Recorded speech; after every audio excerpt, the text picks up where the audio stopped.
Olá, que bom que você está aqui mais uma vez. Bom, os governadores adiantaram o feriado até de novembro da Consciência Negra aqui no estado de São Paulo. Eu resolvi adiantar o feriado de festa junina, por isso que eu estou vestido ao caráter. Brincadeira. Eu queria convidar você para nós buscarmos a Deus com o nosso coração, dirigindo a Ele a nossa fé, a nossa esperança, e pedindo a bênção dEle para esse momento de culto, que Ele venha falar ao teu coração, que Ele também venha receber o que nós vamos oferecer. Vamos orar juntos? Senhor, muito obrigado por mais essa oportunidade que temos de voltar os nossos corações ao Senhor e te adorar através das canções, te adorar oferecendo ao Senhor a nossa oração e também abrindo os nossos ouvidos para ouvir a Tua palavra, a Tua instrução. Que o Senhor aceite o culto que nós lhe prestamos e nos ajude a te cultuar, Deus, em cada área da nossa vida. Eu também peço que o Senhor, por Tua misericórdia, manifeste a graça na vida de cada um que está assistindo esse culto, essa mensagem. Fale ao coração de cada um e compartilha, Deus, a Tua luz, a Tua sabedoria, para que eles consigam vencer todas as dificuldades que estão enfrentando e virão enfrentar. Abençoa-nos, Senhor Deus, com a manifestação da Tua presença. Nós oramos no nome de Jesus. Amém. Boa noite, meus irmãos. É com muita alegria que nós nos encontramos mais uma vez aqui por essa plataforma para podermos cultuar ao nosso Deus, ao nosso bom e eterno Deus. Como é que você viveu essa semana aí? Como é que você enfrentou os desafios dessa semana? Espero que você tenha enfrentado todos eles com muito entusiasmo, com muita graça, com muita perseverança, com a presença do Senhor Jesus te auxiliando em tudo aquilo que você viveu. Nós podemos lembrar das instruções que nós recebemos na semana passada e das instruções que nós recebemos também ao lermos, ao orarmos, ao nos encontrarmos com o Senhor através de cada devocional, através de cada oração, através de cada tempo que nós dedicamos a Ele no decorrer dessa semana. E agora é um tempo onde nós nos reunimos para podermos cultuar através de todo esse tempo que nós teremos aqui cantando e também ouvindo as instruções, ouvindo a palavra de Deus através do sermão que logo o Edinho vai trazer para nós aqui. Mas para iniciarmos esse tempo eu gostaria de compartilhar com você um texto da palavra de Deus que está no livro de 1 Pedro. 1 Pedro capítulo 1, o versículo 24 e o versículo 25 que diz assim: como dizem as escrituras sagradas, todos os seres humanos são como a erva do campo, e a grandeza deles é como a flor da erva. A erva seca e a flor cai, mas a palavra do Senhor dura para sempre. Nesse tempo que nós temos vivido em nossa sociedade, é muito difícil encarar tudo que tem se passado. Uma coisa inédita, uma coisa inusitada para muitos de nós. Talvez muitos não tenham vivido um tempo de grande dificuldade como esse que nós temos vivido nesses dias. Mas eu espero de todo o meu coração que você permita que a palavra de Deus te fortaleça, te sustente durante todo esse tempo. Não permita que a doçura da palavra de Deus se perca nesse momento de dificuldade ou nesse momento de grande amargura, talvez, que a sociedade tenha vivido. Motive o teu coração e leve o teu coração a reconhecer a presença do Senhor acima de todas as coisas durante todo esse tempo, em nome do Senhor Jesus. Vamos adorar a Ele, vamos glorificar ao Senhor através das canções. Abra o teu coração, celebre e adore a Ele, engrandeça a Ele de todo o teu coração através de cada um desses louvores que nós iremos cantar juntinho com vocês aí.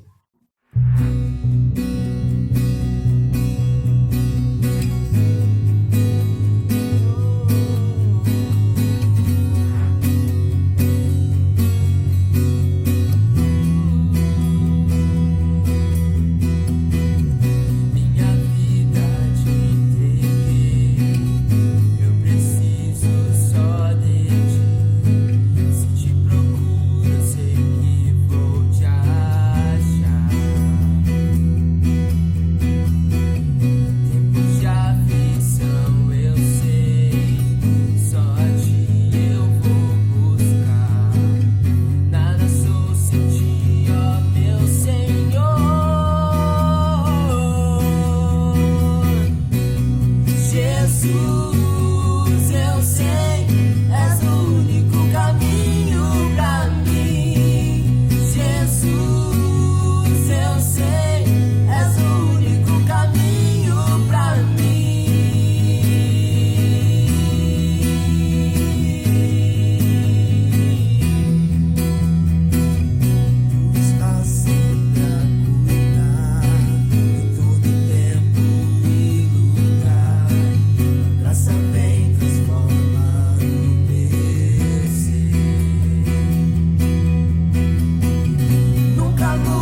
és meu Senhor, ontem, hoje o mesmo amor, sempre, sempre até não ter fim.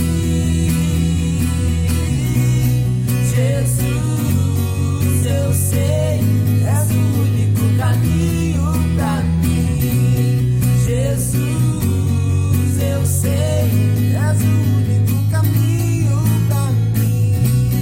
Jesus, eu sei, és o único caminho pra mim. Jesus, eu sei, és o único caminho pra mim.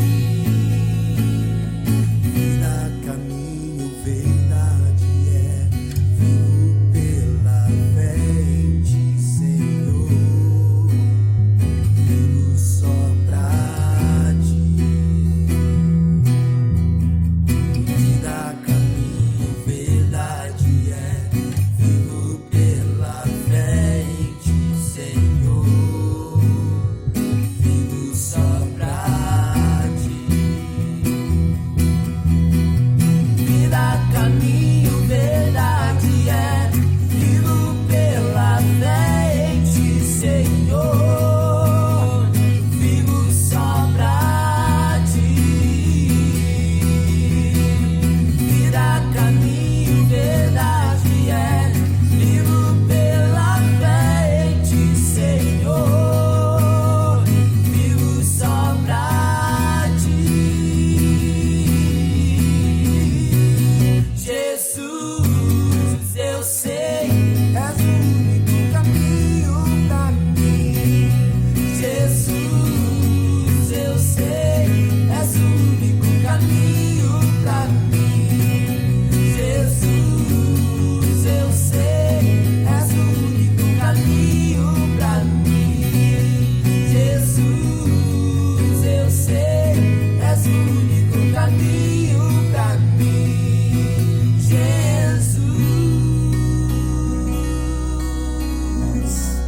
Aleluia, Senhor. Tu és o único caminho, és o motivo e a gratidão que existe em nossos corações e que nos leva a bendizer ao Senhor em todo o tempo.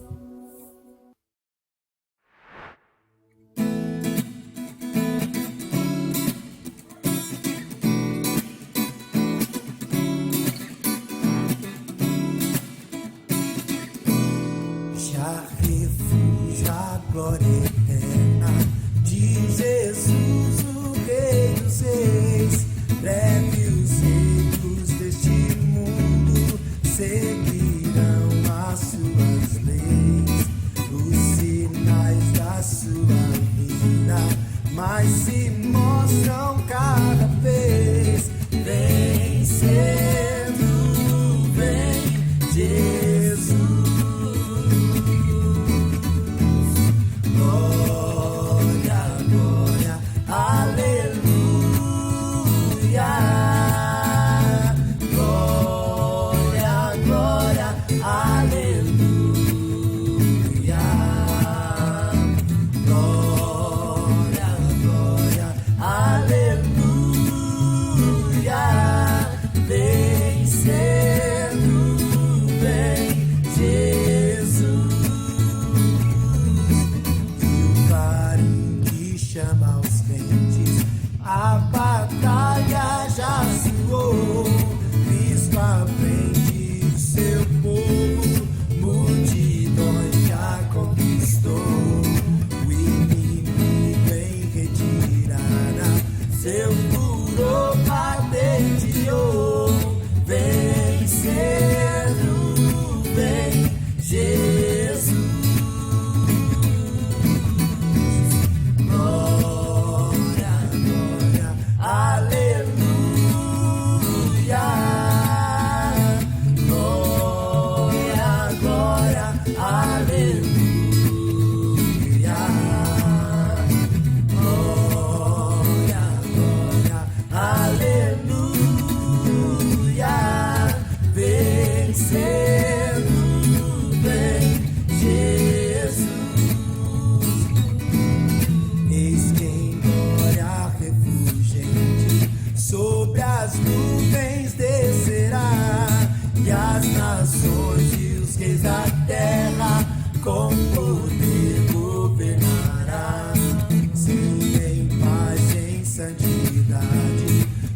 da terra reverá, vencendo vem Jesus. Glória, glória, aleluia. Glória, glória, aleluia. Glória, glória, aleluia. Vencendo vem Jesus. Vencendo vem Jesus.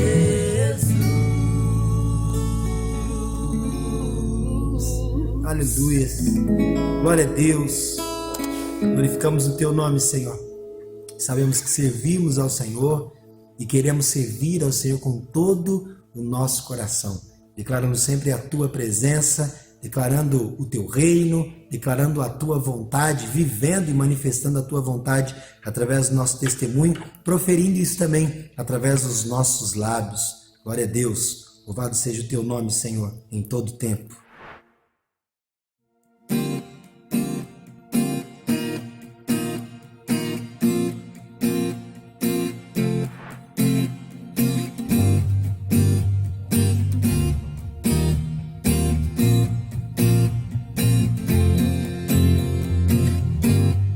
Nada vai me separar, mesmo se eu me abalar, teu amor não falha.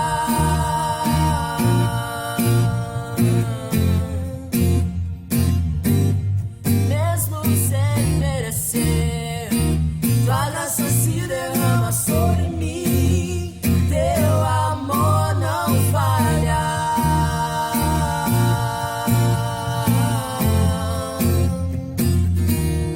Tu és o mesmo pra sempre,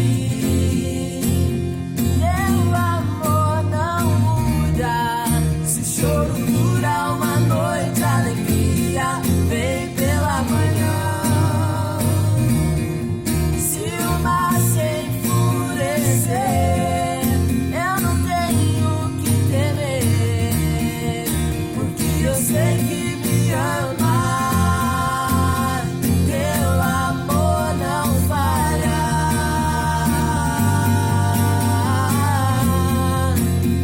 Teu amor não falha. Não falha não, Senhor. Se o vento forte ou profundo o mar, tua presença vem me amparar. Seu amor não falha.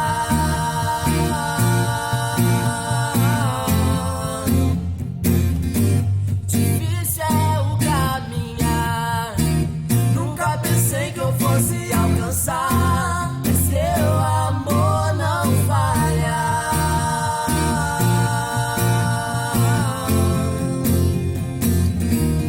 Tu és o mesmo pra sempre, teu amor não muda. Se choro dura uma noite, alegria vem pela manhã. Se o mar se enfurecer, eu não tenho que temer, porque eu sei que me ama. Teu amor não falha.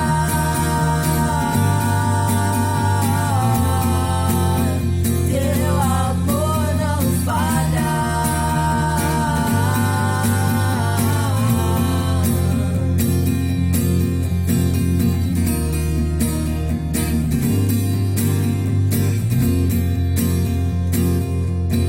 Fazes tudo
dias, tem me sustentado todos os dias, teu amor.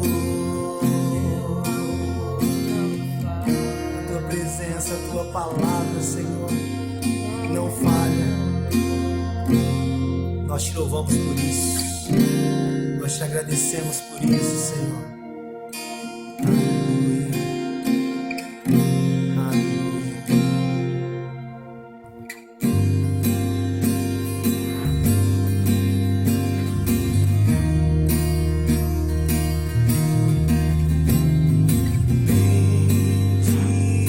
Bendirei ao Senhor pra sempre, proclamarei que o Senhor é bom. Bendirei ao Senhor pra sempre, proclamarei que o Senhor é bom.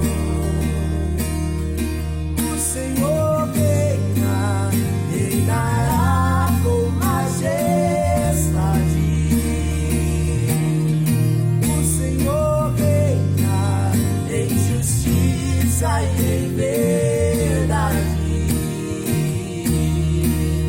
O Senhor é bom, o Senhor é bom, sua misericórdia dura para sempre.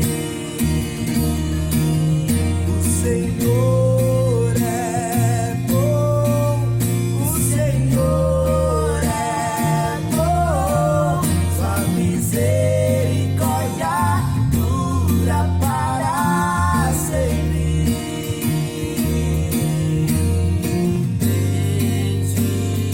Bendirei ao Senhor pra sempre, proclamarei que o Senhor é bom. Bendirei ao Senhor pra sempre, proclamarei que o Senhor é bom. O Senhor reina, reinará com majestade. O Senhor reina em justiça e em verdade. O Senhor é bom, o Senhor é bom, sua misericórdia dura para sempre.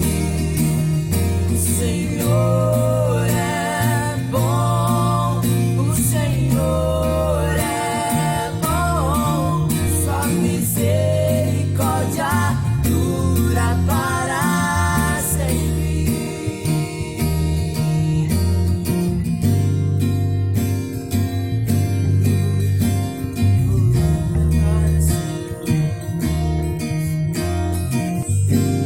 O amor do Senhor dura para sempre.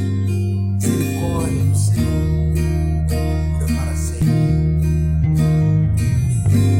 É bom quando nós confiamos e permitimos que a nossa vida seja construída, seja edificada a partir das instruções que nós recebemos em nosso Senhor e Salvador Jesus Cristo.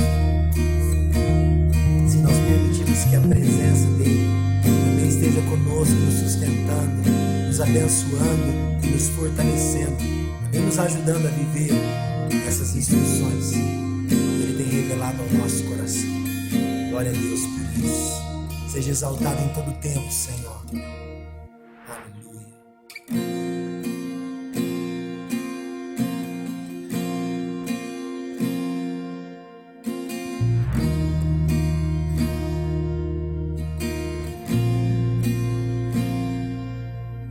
Eu louvo ao teu nome,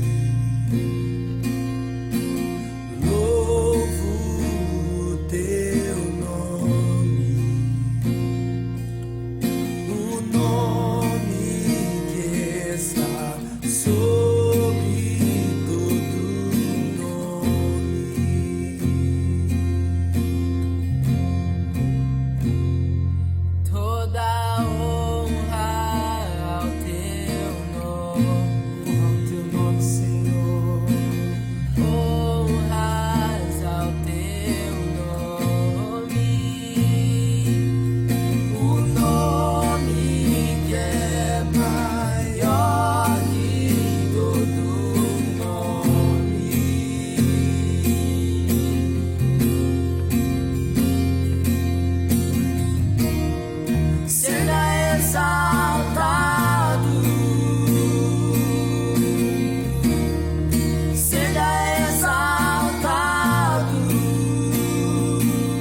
Teu nome é amor, amor que sempre me encontra, sempre me encontra.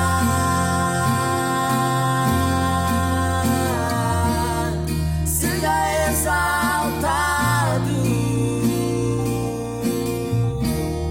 seja exaltado, seja exaltado, Deus, seja exaltado, exaltado, seja o Senhor, seja exaltado,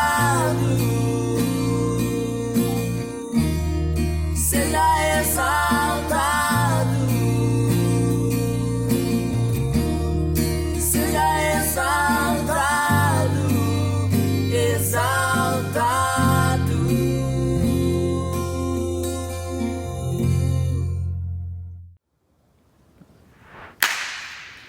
Bom, nós estamos voltando, vamos estudar a palavra de Deus mais um pouco.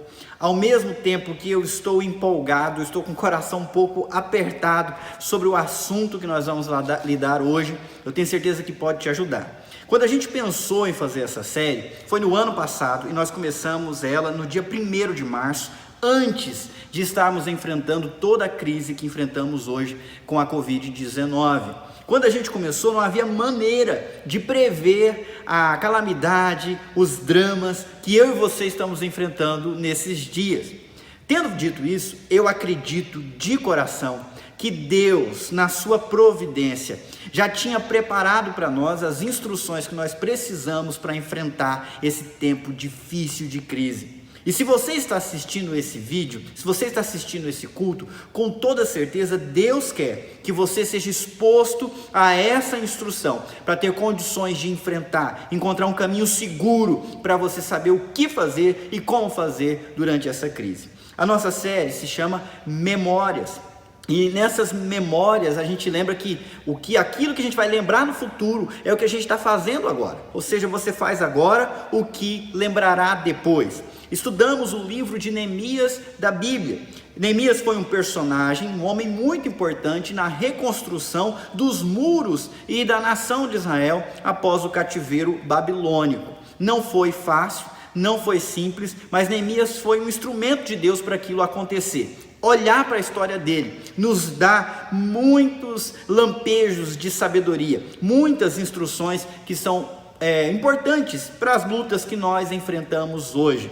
Neemias chegou na cidade de Jerusalém já com um grande desafio de construir os muros, mas ele teve objeções, houve ameaças de ataque dos povos circunvizinhos que não queriam que os muros fossem reconstruídos, e as notícias do ataque chegaram até eles. E a primeira coisa que eu quero que a gente lembre, que a gente já aprendeu nas palavras das semanas anteriores, é que não é inteligente, não é sábio negar a existência de uma ameaça. Neemias não fez assim. Quando as notícias chegaram reiteradamente, ele levou a sério. Também não é sábio minimizar ou maximizar as ameaças e as notícias de ameaças que a gente recebe. Se você minimizar, você vai talvez dizer, nós vamos viver. Se você maximizar e levar muito a sério, você vai se lamentar, nós vamos morrer. Mas nem aumentar, nem diminuir é sábio e inteligente. Sábio foi Neemias, que considerou a ameaça e agiu com sabedoria naquela situação.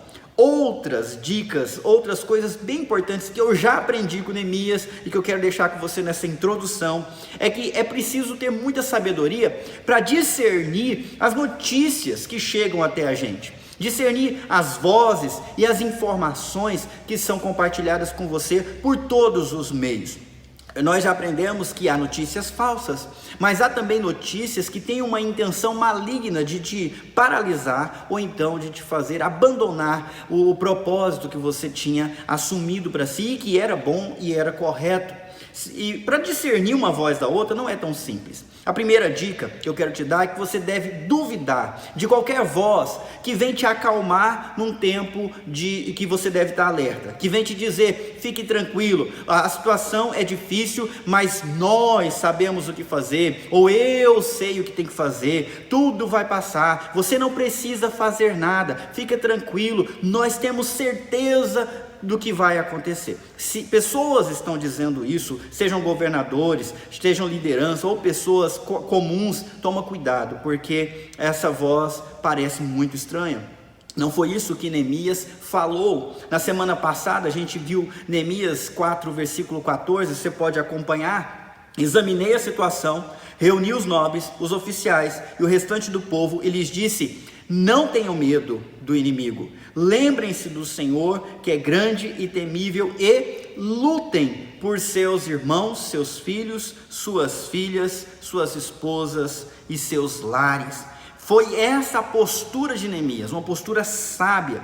Ele não levou as pessoas a se acomodarem, mas desafiou as pessoas a se levantar e lutarem, trabalharem, e fazer o que fosse necessário para se resguardar do perigo que os ameaçava. As vozes dos homens e mulheres que Deus levantou na Bíblia e na história, geralmente costumam nos desafiar a uma mudança de mente, a uma mudança de atitude, a uma nova postura, a pensar diferente. O próprio Jesus começou o seu ministério convidando todas as multidões a se arrependerem dos seus maus caminhos e seguirem Ele no caminho reto e eterno, voltando-se para Deus através dele. Jesus convidou pescadores de peixe a se tornar pescadores de gente. Então, as vozes que nos levam a ficar de pé, a encarar os desafios e mudar a nossa postura, geralmente são as vozes que nós devemos ouvir, são as vozes que têm sabedoria.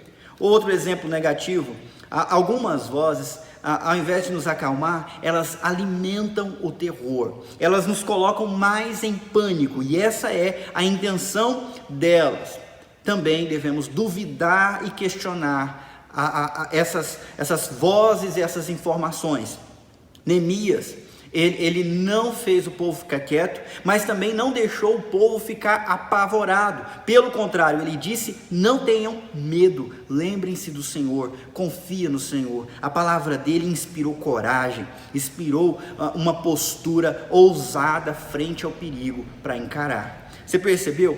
É difícil, não? A gente precisa aprender a ter sabedorias em tempos difíceis. Sabedoria em tempos difíceis. Eu quero dizer, no final da minha vida, nas minhas memórias, que eu tive sabedoria em tempos difíceis. Os tempos que nós vivemos são parecidos com os tempos de Neemias. A situação dele já era difícil com a reconstrução dos muros. Mas de repente a ameaça chegou, a ameaça de ataque militar chegou, e eles já tinham um outro problema, né? Era a guerra, era a morte, porque os seus inimigos disseram em Neemias 4:11, nós vamos cair sobre eles e vamos matar, vamos acabar com essa reconstrução. Então a situação deles mudou de uma hora para outra, igual a nossa situação no ano 2020. Até alguns dias atrás, nós estávamos lutando para construir as nossas vidas, trabalhando, educando os nossos filhos, cuidando da nossa casa, lidando com as nossas próprias limitações, que já eram para a gente um desafio. De repente veio essa pandemia e tudo ficou mais difícil. Agora nós enfrentamos uma ameaça à nossa vida, tanto na área da saúde por conta da doença, quanto na área da economia por conta de toda essa paralisia que está acontecendo. Quando a gente tem uma mudança drástica de situação assim, a primeira coisa que se faz é uma ação emergencial. Isso aconteceu em 444 a.C., lá em Jerusalém. Você pode ver no slide que a primeira coisa que eles fizeram diante da ameaça foi buscar a proteção divina através da oração e também fazer o que era necessário para se protegerem. E eles colocaram guardas nas áreas mais vulneráveis da muralha que eles estavam construindo. Muito parecido com nós hoje. Primeira coisa que a gente fez aqui no Brasil, e vocês devem ter visto, pessoas orando, pessoas cantando nas sacadas das suas casas, colocando sua confiança em Deus, e pessoas obedecendo às instruções e se dedicando ao isolamento para impedir a doença de se espalhar. A primeira coisa é uma ação emergencial. Voltando para a história, lá em Jerusalém, muitos anos antes de Cristo, aquela ação emergencial que foi tomada de colocar vigias, colocar todo mundo de guarda, ela pôde ser mantida por um breve período de tempo, mas não muito, porque ela jogou as pessoas num grande dilema. Se você olhar comigo, o grande dilema aparece no 1 e no 2 aqui. Primeiro, algumas pessoas poderiam dizer: ei, esqueçam o muro, nós precisamos nos proteger agora, não dá mais para continuar a reforma desse muro. Se a gente for cuidar do muro, nós vamos morrer, eles vão nos atacar e nós estamos fritos. Agora tem que ficar aqui parado, vigiando, fazendo a segurança da nossa própria vida o dia inteiro, a noite inteira, não dá mais para construir. Por outro lado, alguns poderiam perceber diferente e dizer: não, vamos terminar o muro para nos proteger no futuro. A gente precisa terminar. E aí está um dilema complexo, porque enquanto um lado diz: o muro vai proteger quem se todos morrermos, o outro lado vai arguir: quanto tempo vamos conseguir nos defender sem construir os muros logo? E olha que situação. Se eles dessem ênfase no presente, vamos nos proteger, eles iam comprometer o futuro. Agora, se eles dessem ênfase no futuro, dizendo: vamos construir um muro para no futuro a gente não ter esse problema, eles podiam se descuidar e assim morrer. De qualquer forma, era uma situação de vida ou morte e um dilema extremamente complexo. Resolver esse dilema requer mais do que uma sabedoria. É uma sabedoria que tem que ir além da própria pele. A pessoa precisa sair dos seus sentimentos, dos seus próprios interesses e até dos seus próprios medos para achar uma solução que resolva esse problema. Eles teriam que fazer perguntas, e de fato devem ter feito perguntas bem difíceis de responder, como por exemplo: por que estamos nessa situação? E a resposta: eles estavam naquela situação justamente porque eles não tinham muralhas, não tinham muros. Se eles tivessem, eles poderiam simplesmente resistir a qualquer ataque e o inimigo não teria tanta facilidade para sobrepujá-los.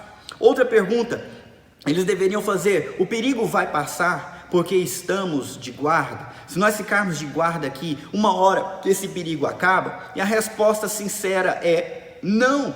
O inimigo poderia esperar até a guarda baixar e eles continuariam vulneráveis do mesmo jeito. Outra pergunta: estamos resolvendo o problema ou estamos nos tornando escravos da solução que nós criamos para esse problema? E de fato, é evidente que eles estavam escravos da solução. Se eles continuassem guardando o muro, um momento eles teriam que parar de guardar e seriam atacados novamente. O que será que eles decidiram fazer? Eu sei que você deve estar curioso, por isso eu quero te convidar a abrir a sua Bíblia em Neemias capítulo 4, no versículo 15 em diante. Vamos ler juntos? Quando nossos inimigos descobriram que sabíamos de seus planos e que Deus os havia frustrado, todos nós voltamos ao trabalho no muro.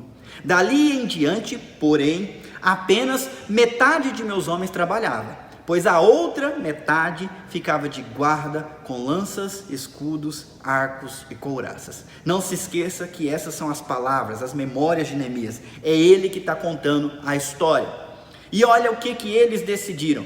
Eles decidiram que iriam proteger o presente e iriam proteger também o futuro com o melhor que eles pudessem fazer. A primeira atitude deles foi que todos os funcionários do governador Neemias, todo o funcionalismo público daquela época, eles foram divididos em 2 turnos. Um grupo ia trabalhar no muro reconstruindo, o outro grupo ia trabalhar fazendo a segurança e vice-versa. Eles iam trocar dia após dia. Enquanto um descansava, o outro descansava do trabalho, descansava fazendo a segurança, enquanto o outro trabalhava e depois descansava, assim por diante. Então eles resolveram fazer isso. O texto continua: os líderes ficavam na retaguarda de todo o povo de Judá que construía o muro. Os trabalhadores prosseguiram com a obra. Com uma das mãos levavam as cargas, enquanto com a outra seguravam uma arma. Todos os construtores tinham uma espada presa à cintura. O tocador de trombeta ficava comigo para dar o sinal de alerta. E aqui a gente percebe que os líderes se engajaram protegendo o povo. O que eu imagino, a leitura que eu faço desse texto, é que enquanto o povo estava do lado de fora da muralha, reconstruindo, tapando as brechas, os líderes ficaram atrás deles, para os campos que envolviam a cidade, olhando para fora e vigiando, dando segurança para o povo poder fazer o que precisava ser feito. De outra forma também, os carregadores, eles deviam carregar o entulho com uma mão e a espada na outra mão, empunhada o tempo todo. Aqueles que eram os pedreiros, aqueles que colocavam as duas mãos na massa, tinham uma arma presa na cintura. O único que não estava ou trabalhando ou segurando uma arma na mão, na cintura, era o homem que estava com essa tal da trombeta aqui, o arauto. Esse ficava o tempo todo com a sua trombeta à mão, ele não podia tirar ela da mão, porque a função dele nós vamos descobrir daqui a pouco. Hoje eu entendo que essa é a minha função e você vai entender daqui a pouco também. Versículo 19: Então expliquei aos nobres, é Neemias falando, expliquei aos nobres, aos oficiais e ao restante do povo. A obra é extensa e estamos muito separados uns dos outros ao longo do muro. Quando ouvirem o toque de trombeta, corram para onde ele soar. Nosso Deus lutará por nós. Nós temos um líder dando instruções muito precisas para o seu povo e o povo atendendo essa instrução. Nós vamos continuar o trabalho, nós vamos proteger as vidas o melhor que nós pudermos e também Deus vai nos ajudar. É como se ele estivesse dizendo, não tem como abrir mão do trabalho porque ele nos garante o futuro, mas também não tem como abrir mão da segurança das vidas das pessoas que estão trabalhando. Então por conta disso nós vamos fazer os dois. E fazer os dois está além da nossa capacidade. Então nós vamos confiar em Deus e Deus lutará por nós. Se tivermos que ir para frente da batalha, nós vamos. Enquanto não tivermos, nós trabalhamos e Deus nos fortalece e nos ajuda.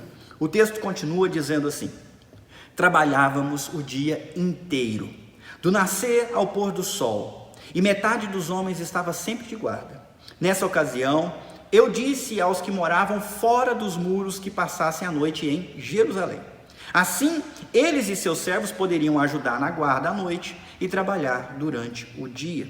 Olha só que coisa interessante. Os funcionários de Neemias trabalhavam 6 horas no muro e ficavam outras 6 horas de vigilância.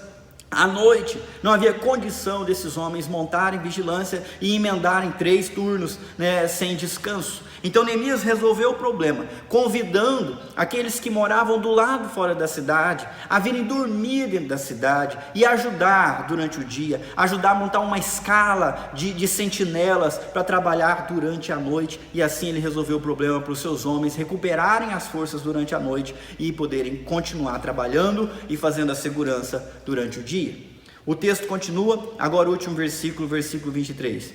Nenhum de nós, nem eu, nem meus parentes, nem meus servos, nem os guardas que estavam comigo, trocava de roupa. Carregávamos sempre nossas armas, até mesmo quando íamos beber água. Você percebe como é que eles levaram isso a sério? Especialmente os líderes que serviam de exemplo para todo o povo. Eles levaram o negócio tão a sério que eles nem trocavam de roupa. Eu não consigo nem imaginar o estado do cheiro desses caras trabalhando mais de 50 dias nesses muros, Não deixavam a arma nem para beber água. Isso demonstra uma dedicação total, uma dedicação extrema a esse desafio imenso que eles estavam enfrentando. Após aquela ação emergencial, eles fizeram uma ação elaborada. Olha, no primeiro momento, diante de uma notícia ameaçadora, a gente faz o que pode, a gente age sem pensar.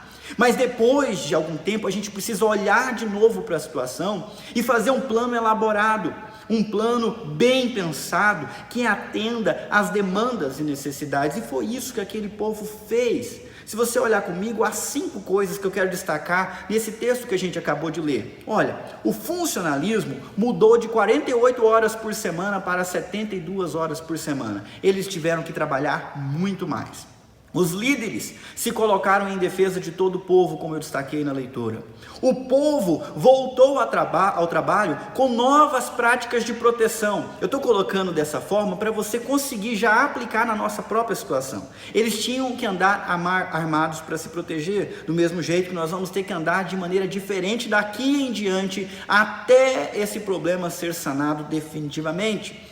Voltando, foi criado um sistema de alerta para atuação conjunta. Eles se dedicavam ao trabalho, mas se a trombeta soasse, todos iam se unir para defender aquele local onde a trombeta está anunciando que está sendo atacado. E por último, o engajamento de todos com extrema dedicação. Eles decidiram proteger o agora e proteger o futuro com o melhor que eles podiam, com toda a força, com todo o empenho, com o melhor da solução que eles acharam. Não podiam abrir mão das suas vidas, mas não podiam abrir mão do futuro de suas vidas. Então eles abraçaram as 2 demandas com muita sabedoria de vida.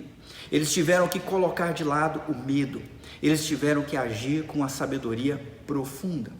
Voltando para nós, nosso dilema no mundo de 2020 depois de Cristo. 2 coisas apareceram muito evidentes nas últimas semanas, nas discussões sociais, nas discussões e debates na TV e nos grupos de WhatsApp e nas conversas das pessoas. E o dilema que essa ação emergencial nos colocou aparece de maneira muito evidente em todas as discussões que estão por aí. E o dilema é o seguinte: 1. A economia vai servir de quê para quem perdeu a vida? E 2. Quantos vão comer se nós quebrarmos nossa economia? É um dilema real. As 2 perguntas são profundas e necessárias. Enquanto um grupo está pensando assim: de que adianta você salvar o seu negócio se você perder a sua vida? A família venderia o negócio da família para poder ter a vida que se foi. E é verdade, porque a vida é preciosa. Por outro lado, se toda a família proteger-se do mal, proteger-se da contaminação desse vírus, e o negócio da família falir, como que eles vão viver depois?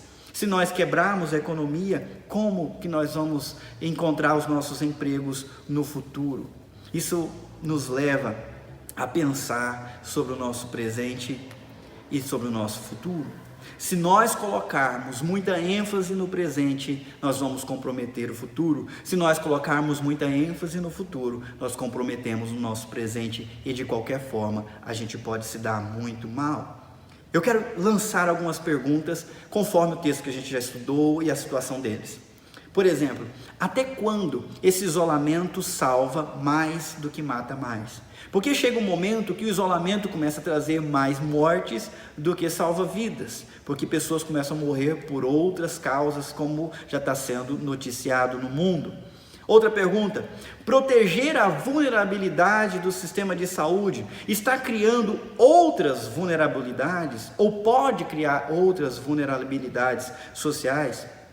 Mais uma pergunta: por quantas ondas seguidas nós conseguimos passar, assim como nós estamos passando por essa primeira onda de contágio? Estão dizendo que pode ter novas ondas de contágio vindo aí. E por quantas nós conseguimos passar se nós usarmos as mesmas estratégias que nós estamos usando agora? Resolver esse dilema requer uma sabedoria que vai além da nossa própria pele.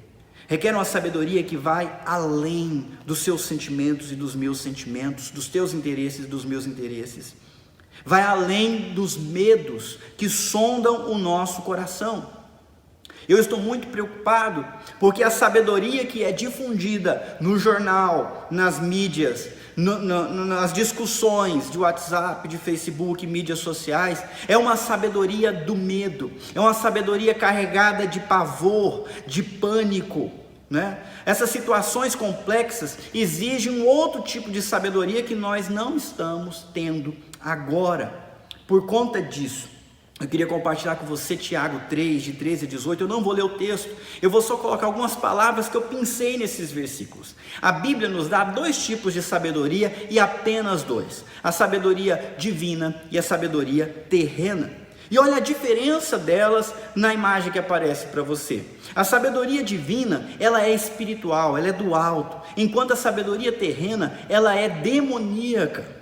A sabedoria divina, ela produz humildade. Quem tem essa sabedoria se torna uma pessoa humilde. Por outro lado, a sabedoria terrena, ela produz orgulho. Quem tem essa sabedoria terrena e demoníaca é uma pessoa cheia de presunção, cheia de arrogância. E é o que eu mais vejo nas discussões. Gente que está cheia de razão, mesmo diante de tantas incertezas. Gente que olha de cima para baixo para o outro e não se envergonha de chamar de imbecil, de idiota e de criar termos pejorativos para poder se dirigir a pessoas que pensam diferente delas.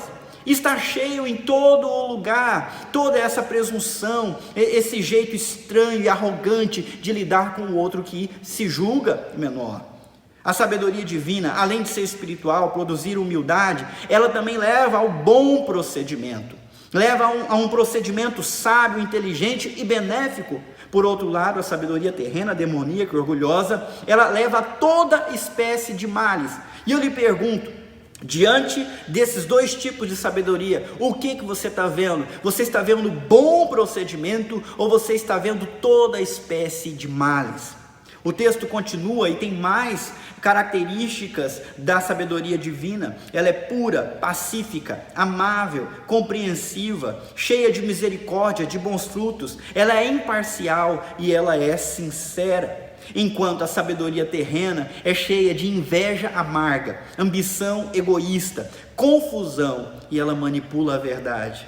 Olha, enquanto aqueles que têm a sabedoria do alto, a sabedoria de Deus, promovem a paz, conseguem ser amáveis com aqueles que pensam diferente, compreendem o lado de lá, sentem misericórdia das pessoas que não pensam igual. Ela é imparcial, ela não puxa a brasa para a sua sardinha, mas ela pensa no bem de todos, ela pensa além da sua pele, pensa na necessidade da próxima geração, na necessidade dos ricos, na necessidade dos pobres, na sobrevivência de todos, não de uns, mas de todos. A sabedoria terrena é cheia de inveja, é cheia de ambição, e ela promove confusão, manipula a verdade, porque ela vai mostrar a verdade que corrobora o seu ponto de vista, e vai ignorar, vai omitir, ou vai torcer a verdade que não apoia o seu ponto de vista. Qual é o tipo de sabedoria que tem influenciado o seu coração, a divina ou a terrena? Olha, eu queria te alertar que você tem que tomar muito cuidado. O temor errado pode te prejudicar demais. Se você tem o temor da doença, o temor da morte, se você teme a pobreza, se você teme a escravidão, se você está com medo do comunismo, ou então teme uma ditadura de direita, esse medo é extremamente perigoso para você. O medo pode te conduzir ao ódio, e o ódio atrai sofrimento, como dizia um mestre de uma série de filmes que alguns conhecem. Não deixa de ser verdade. Esse tipo de medo de doença, de morte, de pobreza, de escravidão, de comunismo, de ditadura, medo do outro, medo do que pode acontecer aqui à nossa volta, é um medo que escraviza, que adoece, que traz confusão, que traz ódio, que traz sofrimento para a nossa realidade. E nós estamos vendo gente sofrendo, gente morrendo, gente, quando não morre fisicamente, matando e assassinando o outro dentro do seu próprio coração, rompendo relações por conta do medo, do ódio e do sofrimento. Você está temendo errado, você está temendo a pessoa errada. Se você quer ter a sabedoria espiritual, a sabedoria do alto, a Bíblia nos ensina em Provérbios capítulo 9, versículo 10, e você já deve ter ouvido isso em algum lugar. Está escrito assim: o temor do Senhor é o princípio da sabedoria.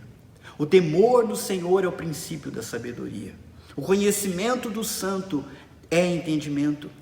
O texto continua no versículo 11, não está aí, mas diz assim: pois por meu intermédio os seus dias serão multiplicados e o tempo da sua vida se prolongará. Se vocês estão com medo da morte, com medo dos dias serem abreviados, porque gente que você conhece está morrendo do teu lado, eu tenho uma ótima notícia: é o temor do Senhor que multiplica os dias, que alonga a vida daqueles que têm sabedoria do alto. E a sabedoria do alto vem quando você começa a não temer essas coisas aqui, mas começa a temer a Deus exclusivamente. E aí você deve estar pensando: mas por que eu deveria temer a Deus? Deus é bom, todo mundo diz que Deus é amor, por que eu deveria temer um Deus que todo mundo diz que é tão bom? Cuidado, eu não estou querendo dizer que você deve temer a Deus, né? Você não deve temer a Deus porque Ele é bom, você deve temer a Deus porque você é mau. Eu devo temer a Deus porque eu sou mau e Deus é santo e justo. Nós devemos temer a Deus, porque Deus nos criou para Ele, Deus nos fez criaturas para adorá-lo e servi-lo, mas nós rompemos com esse Deus no passado, e rompemos com esse Deus a cada pecado, a cada vez que nós buscamos os nossos próprios interesses, a cada vez que nós lutamos pelas nossas próprias ambições, a revelia da vontade dEle. Nós devemos temê-lo. Nós devemos temê-lo porque Ele continua sendo santo e justo.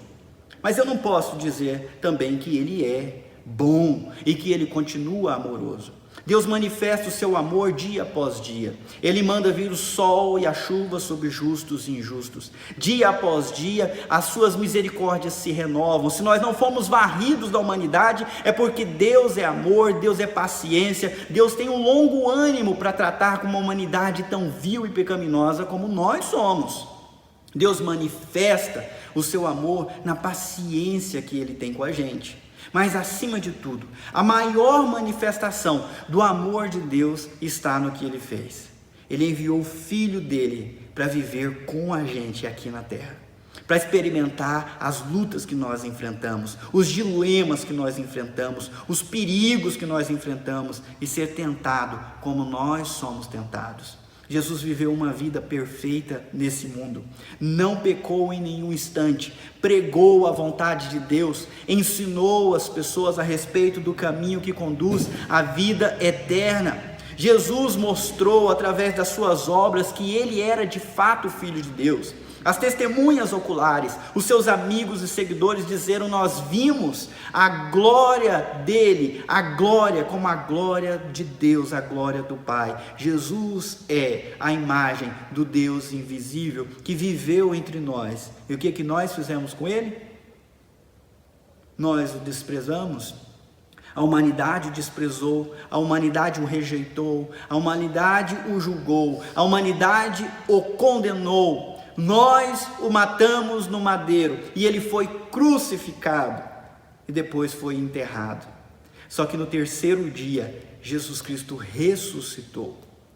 E após a sua ressurreição, Deus deu para ele o nome que está acima de todo nome e colocou acima de todo poder na terra e fora da terra. Jesus recebeu toda a autoridade nos céus e na terra. Ele viveu aqui ainda durante 40 dias, ensinando os seus discípulos, demonstrando que de fato ele estava vivo. Ele comeu, ele bebeu, ele pediu para os discípulos tocarem nas suas mãos furadas, no seu lado atravessado pela lança. Jesus, vivo depois de ter morrido, demonstrou que de fato era o Cordeiro de Deus que tira o pecado do mundo. E ele disse: eu vou voltar. Não se esqueçam, eu voltarei. E eu pergunto: o que ele vai fazer com aqueles que o rejeitaram? O que ele vai fazer com aquelas pessoas que mesmo diante da sua mensagem, mesmo diante das provas, das evidências da sua sabedoria, não quiseram saber de Jesus, antes amaram a sua própria vida para não se sujeitar a ele?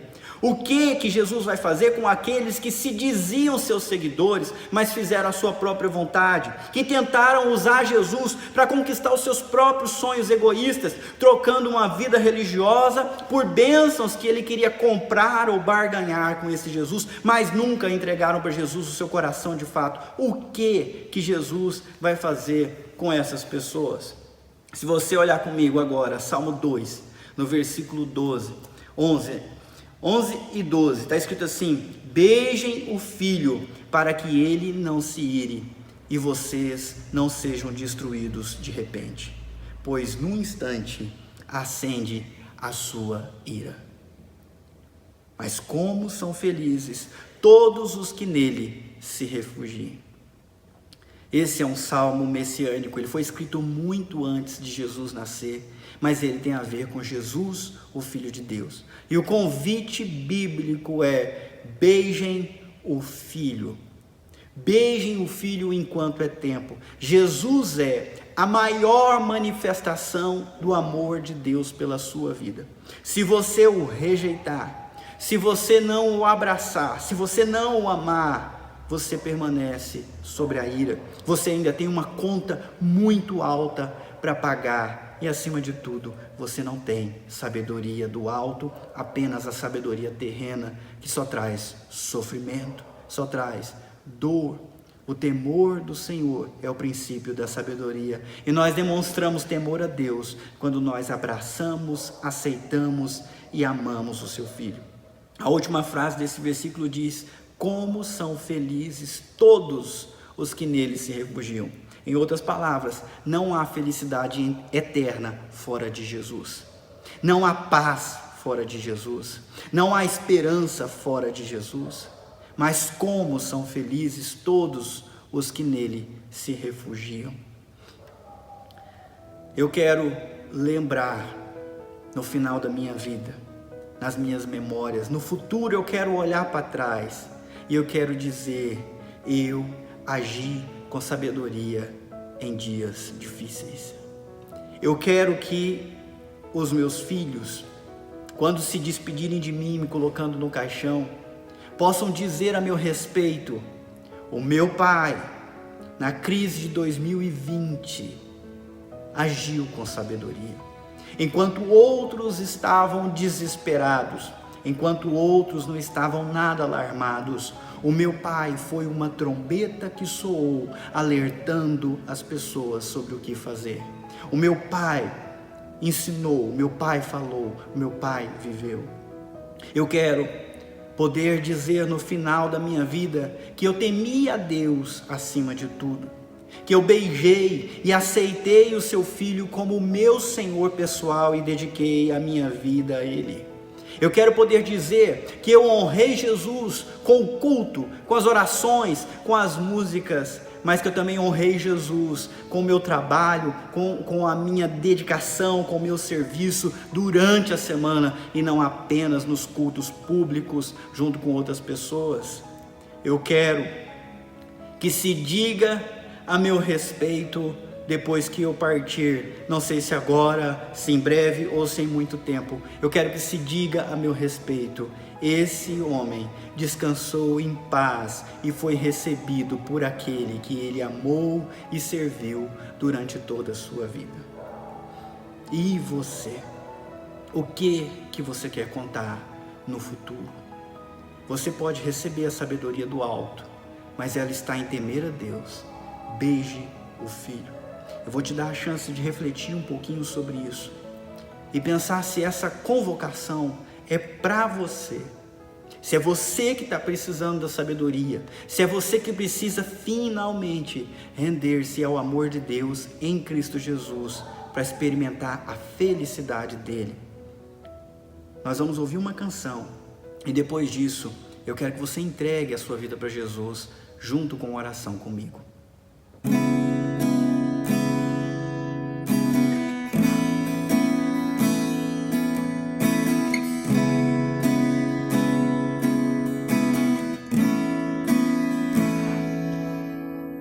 Se o sol se pôr e a noite chegar, tu és quem me guia.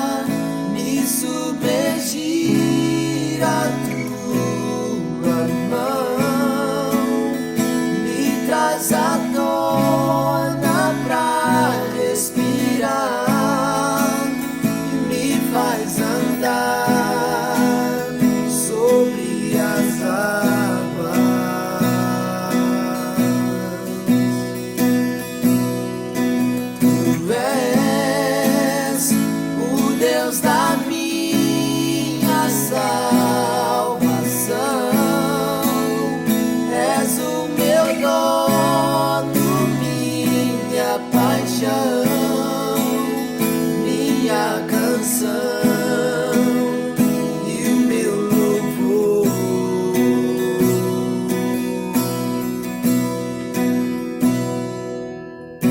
Se o sol se pôr e a noite chegar, tu és quem me guia. Se a tempestade me alcançar, tu és meu abrigo.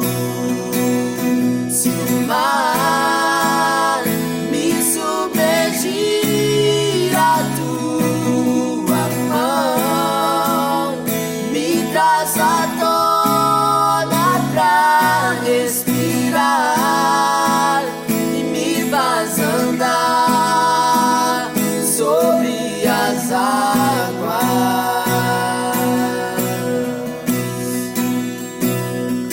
Tu és o Deus da minha salvação, és o meu dono, minha paixão, minha canção e o meu louvor.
À tona pra respirar, me faz andar sobre as águas.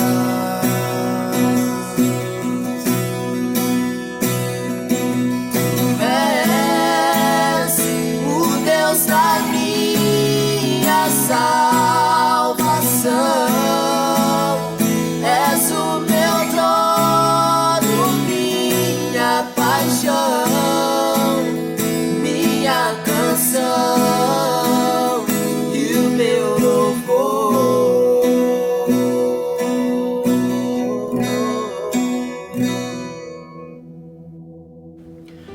Então vamos lá. Se o Espírito Santo tocou o teu coração e você quer confirmar a entrega da tua vida para Jesus nesse momento, eu não sei quanto tempo você tem, nem se você terá outra oportunidade, então leve isso muito a sério. Coloca a mão no teu coração, clique no botão se você estiver assistindo na plataforma, ou se manifeste em qualquer comentário onde você estiver assistindo e repita comigo a oração que eu vou fazer agora. Senhor, eu quero temer ao Senhor e a mais ninguém. Não quero experimentar a tua ira, nem o teu castigo por conta dos meus pecados. E é por isso que, em tempo, eu me arrependo de ter andado longe do Senhor. E humildemente me achego ao Senhor pedindo perdão dos meus pecados e aceitando o teu Filho Jesus como meu único, suficiente Salvador. Eu quero beijar e amar o teu Filho, servir e seguir o teu Filho no resto da minha vida. E assim como Ele entregou a vida dele por mim, agora eu entrego a minha vida por Ele. Amém? Deus, eu também quero orar por cada um que já tem um compromisso com o Senhor e tem enfrentado dias difíceis e tem sido influenciado pela sabedoria terrena, cedendo ao pânico, ao medo e agindo de forma vil nas redes sociais e conversando com as pessoas.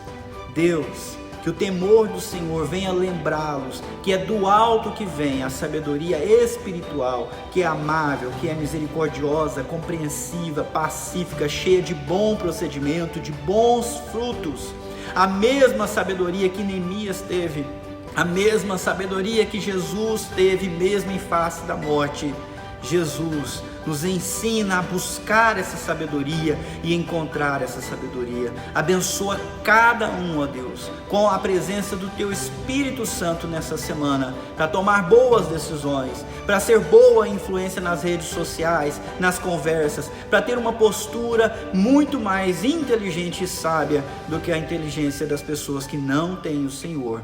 Em nome de Jesus que eu oro abençoando cada um. Amém. Muito obrigado pela sua atenção, que Deus te abençoe. Se você deseja dar o seu dízimo ou fazer uma oferta e você está pela plataforma, você pode fazer clicando no botão que está disponível. Caso você esteja pelo Facebook ou pelo YouTube, você pode fazer uma transferência ou um depósito. O banco é Itaú, agência 0670 e a conta corrente 63649, dígito 7. Deus abençoe e uma boa semana.